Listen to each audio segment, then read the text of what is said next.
Nate, this is technically your meeting as the vice chair, but if you're okay with it, we'll just kind of jump in and take anybody that has any questions, comments, concerns, edits, and heaven forbid, we'll do another review to make sure we don't have any comma splices or anything like that before we finalize it. But let me know in the body. I guess we'll start with the body of the report. If you have any questions, comments, concerns, edits, and we'll kind of go one by one with those.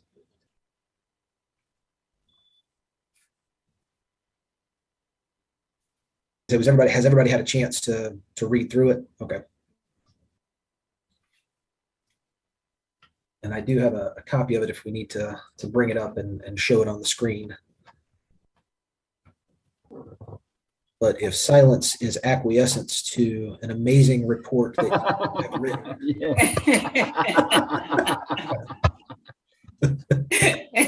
Good. Yeah, it looks great. So, yeah, I have read through it twice and I think it's okay. I'm okay with it. Yeah, I've gone through it a couple of times. I have nothing to add. I did try, and there were a couple of places where the CBAC was talking about recommendations across areas, and so I tried to squeeze some of those together where it made sense, and I was hoping we had captured a lot of what you said. I will say, when I told the city manager how many recommendations you had related to ARPA, he was both interested and worried. He was like, "Oh, that's a lot of recommendations for CBAC," and I said, "Well, many of them overlap, but I think they really dug in and did some good work in reviewing the framework and some of the things that are really good recommendations to City Council moving forward." So, seeing none of those, minutes to all of the meetings are attached to the PDF that I sent yesterday. Obviously, the most recent minutes from the June meeting are there. We need to approve also the May minutes, and I believe the March or April ones as well. But what I would entertain is you could a motion, I guess, Nate, if somebody wanted to move to approve all of the minutes from the prior meetings, and then if we had any edits to any of those, we would take all the edits at once and just do one motion to approve all the prior minutes as attached. So, motion to approve the minutes, all prior minutes. I'll make a motion for approval of all minutes. Okay. So Second. All right. Everybody in favor, give us an aye audibly. Aye. Aye. All right, there we go. Aye. Well, this may be the quickest meeting of CBAC ever. Report is approved in form. Minutes are approved. We will obviously have draft minutes of this meeting that we will attach to the back, just saying that you adopted it. Next steps going forward, Sheila is going to show up at the August 29th meeting of the City Council to talk about ARPA. So they're going to look at the transformative grants applications and provide staff some direction on where to move with potential awards. I would encourage you. All of that's going to be live streamed. It will be an in-person meeting at this point in City Hall. But if you just want to watch on YouTube, feel free to. We'll put some talking points together for Sheila. She'll do a quick 5 or 10 minutes on your work plan and the recommendations. So those will be presented directly to the City Council at this meeting on the 29th. What time is that meeting, Scott? That meeting's at 4 o'clock. 4? Okay. Yes, ma'am. And then the last unofficial thing that I wanted to ask the CBAC as this year's work plan winds down is there anything that you'd like to look at or be a part of for next year? Usually the management team gets together, maybe has some chats with City Council about things that they've looked at. CBAC has looked at many different things over the course of the 12 years that I've been here, and could give you some examples of things the CBAC has looked at even before my time.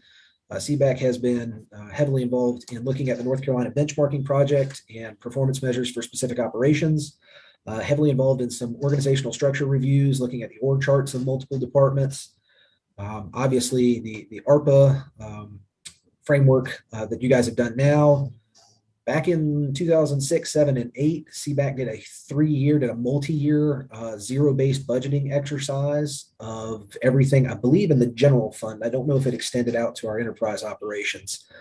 But wanted to, at just kind of a high level, ask that question as we move forward to thinking about, when you come back in the fall, what that work plan might look like. Do you have any ideas, any specific areas of interest, ways that we might be able to tailor something specifically to your interests? Not saying that will happen. The manager may come up with something that he's really interested in CBAC looking at, or the council wants to look at, but just wanted to open the floor and say, are there areas you're interested in, either specific service areas or, more kind of philosophical things like I'd like to look at zero-based budgeting, or, I'd like to look at some kind of PPB, priority-based budgeting or something like that. Any ideas out there? Figured I'd just put them down on a napkin and kind of. I have a question. How much is the city involved with, is the city of Winston-Salem involved with any school funding? Do we support any school operations or programs other than like city supplements for teachers? Is there anything else that the city, what about like building structure and stuff? Do we support anything like that? So let me go back.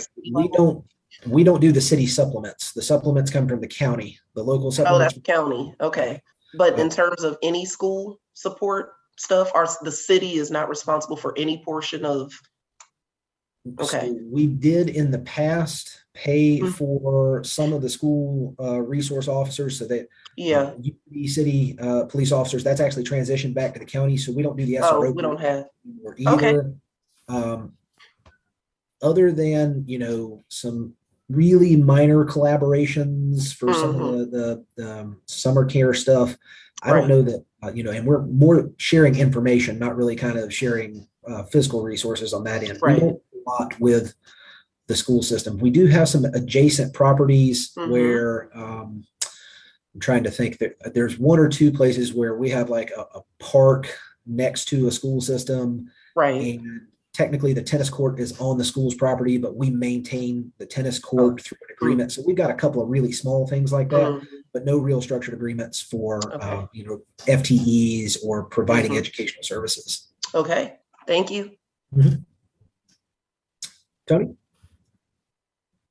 Yeah, I think not unrelated to that. I know we had in one of our recommendations trying to leverage opportunities to partner with the county and school board.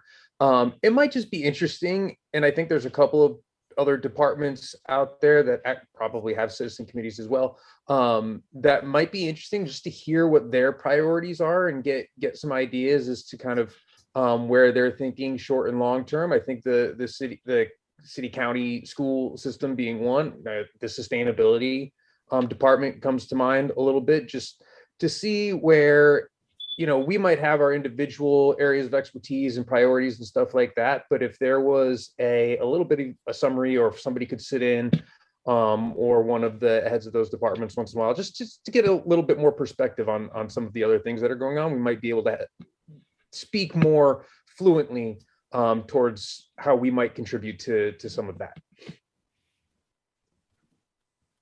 So is that something you want me to bring back kind of next year? Or like if over the course of the year, if we could just communicate a little more than just kind of within this window. It's been really helpful when we've had other people kind of come in and give some quick contributions to presentations or short presentations. I've learned a ton when we've done that, and I think that might be something that would continue to be useful. And I believe, Nathan, didn't we do that when Jesse was aboard as our leader? Yeah. We had different departments to come in and speak. I was just going to say, pre-COVID, we did have speakers come in, and it was a little bit more engaging. I mean, not that this isn't engaging, but it was neat to have that a little bit broader perspective on things. So yeah. I think that was like about 2015 or 16 or so. So yeah, I joined in 17, so it would have been 17. Okay. Yeah, or after 18, 19. Mm-hmm. Yeah, I will apologize that you unfortunately got stuck with me, as I'm kind of the Arbor framework guy. I didn't get to branch out, so I will take that under advisement that getting myself off of the Zoom screen and allowing some other folks to really let you get a little more acclimated to what some of the departments do.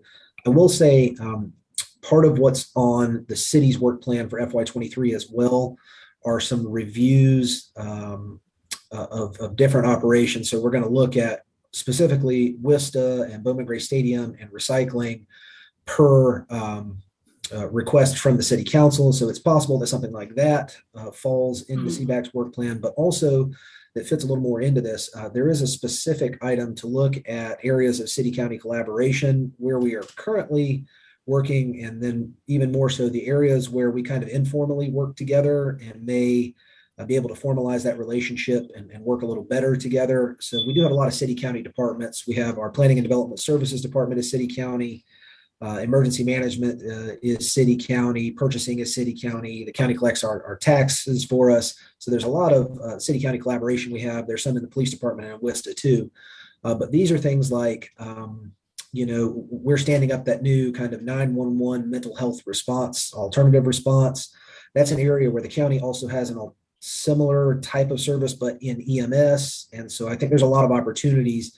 Where do we have some kind of overlap? The city runs our successful outcomes after release program for ex-offenders.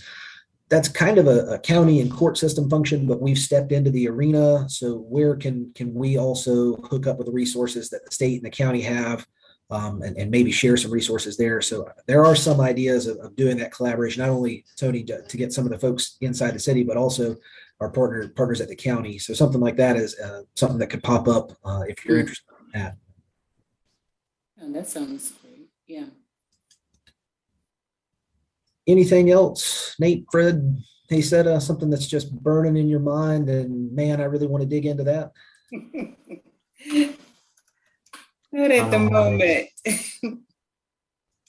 Well, I've written a couple of these down. Like I said, we'll talk with the city manager here in the fall. Generally, CBAC kicks back up usually in the late October, November timeframe. I think we were a little bit behind due to some staffing and some transitions this year. But thank you for your time this year, and look out for an email or series of emails coming here in 2 or 3 months to start back up and get moving with a potential work plan for next year. Great. Thank you, Scott. Thank you. Thank you, Scott. Thanks, Thanks, guys. everybody. Thank you. Yep. Thank See you in the you. fall. Bye-bye.